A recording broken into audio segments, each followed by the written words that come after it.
In this video, I'm going to show you how to add a shortcode in Elementor.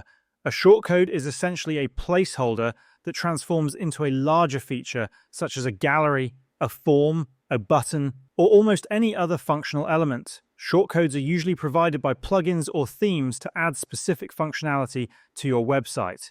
To insert a shortcode, open the Elementor editor for the page where you want to add it. Once inside, look to the left-hand side menu and search for shortcode. You will see the shortcode widget appear. Drag and drop this widget onto your page in the desired location. Once the shortcode block is placed, you will see a box on the left-hand side where you can enter your shortcode. Shortcodes always begin and end with square brackets.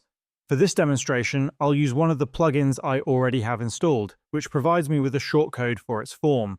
I'll copy this shortcode from the plugin and paste it into the shortcode field in Elementor. As soon as I paste it, the placeholder is replaced with the actual form.